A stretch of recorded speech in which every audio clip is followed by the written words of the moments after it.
Експресниот пат од Крупиште до Кочани кој интензивно се гради е опасен по животот на градежните работници, но и за несовесните возачи кои транзитираат по него.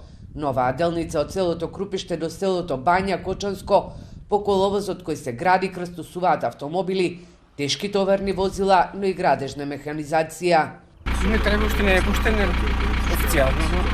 А има ли многу фреквенција? Па На патот во изградба нема ниту банкини, ниту сигнализација, од она што на лице место може да се забележи е дека возилата се приклучуваат од сите страни, без да се води грижа за нечија безбедност. Мештаните велат дека тие ги користат локалните патишта. Мора да се снаоѓаме, мора да гледаме како ги искашиме возилата, ги искашиме по овие патови. Немаме каде да одиме, ние мора да одиме, имаме обврски што мораме да ги завршуваме. Ние сме со сточарска дејност, нашата работа не чека проблем.